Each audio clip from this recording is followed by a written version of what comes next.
خداوند کے زندہ اور پاک کلام میں سے آستر کی کتاب اس کا چوتھا باب۔ مسیح خداوند میں میرے تمام بہنوں اور بھائیوں آپ سب کی سلامتی ہو۔ پلیز میرے چینل کو سبسکرائب کریں اور ویڈیو کو لائک اور شیئر کریں، شکریہ۔ جب مردکی کو وہ سب جو کیا گیا تھا معلوم ہوا تو مردکی نے اپنے کپڑے پھاڑے اور ٹاٹ پہنے اور سر پر راکھ ڈال کر شہر کے بیچ میں چلا گیا۔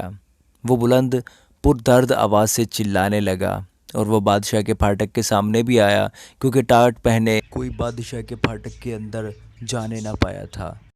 اور ہر صوبہ میں جہاں کہیں بادشاہ کا حکم اور فرمان پہنچا، یہودیوں کے درمیان بڑا ماتم، روزہ اور گریہ زاری اور نوحہ شروع ہو گیا، اور بتیرے ٹاٹ پہنے راکھ میں پڑ گئے۔ تب ملکہ بہت غمگین ہوئی اور اس نے کپڑے بھیجے کہ مردکی کو پہنائیں اور ٹاٹ اس پر سے اتار لیں، پر اس نے ان کو نہ لیا۔ تب آستر نے بادشاہ کے خواجہ سراؤں میں سے ہتاک کو، جسے اس نے آستر کے پاس حاضر رہنے کو مقرر کیا تھا، بلوایا اور اسے تاکید کی کہ مردکی کے پاس جا کر دریافت کرے کہ یہ کیا بات ہے اور کس سبب سے ہے۔ سو ہتاک نکل کر شہر کے چوک میں جو بادشاہ کے پھاٹک کے سامنے تھا مردکی کے پاس گیا۔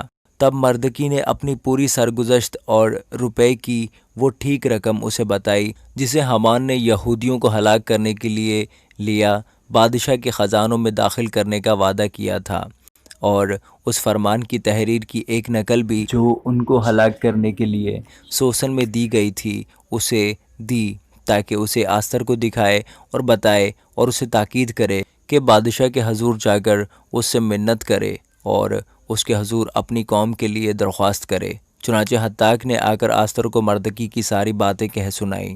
تب آستر ہتاک سے بات کرنے لگی اور اسے مردکی کے لیے یہ پیغام دیا کہ بادشاہ کے سب ملازم اور بادشاہی صوبوں کے سب لوگ جانتے ہیں کہ جو کوئی مرد ہو یا عورت بے بلائے بادشاہ کی بارگاہ اندرونی میں جائے، اس کے لیے بس ایک ہی قانون ہے کہ وہ مارا جائے، سوائے اس کے جس کے لیے بادشاہ سونے کا عصا اٹھائے تاکہ وہ جیتا رہے۔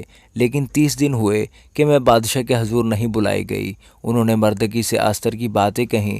تب مردکی نے ان سے کہا کہ آستر کے پاس یہ جواب لے جائیں کہ تو اپنے دل میں یہ نہ سمجھ کہ سب یہودیوں میں سے تو بادشاہ کے محل میں بچی رہے گی، کیونکہ اگر تو اس وقت خاموشی اختیار کرے تو خلاصی اور نجات یہودیوں کے لیے کسی اور جگہ سے آئے گی، پر تو اپنے باپ کے خاندان سمیت ہلاک ہو جائے گی، اور کیا جانے کہ تو ایسے ہی وقت کے لیے سلطنت کو پہنچی ہے۔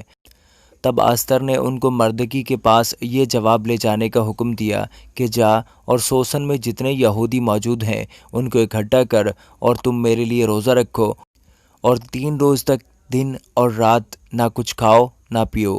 میں بھی اور میری سہیلیاں اسی طرح سے روزہ رکھیں گی، اور ایسے ہی میں بادشاہ کے حضور جاؤں گی، جو آئین کے خلاف ہے، اور اگر میں ہلاک ہوئی تو ہلاک ہوئی۔ چنانچہ مردکی روانہ ہوا اور آستر کے حکم کے مطابق سب کچھ کیا۔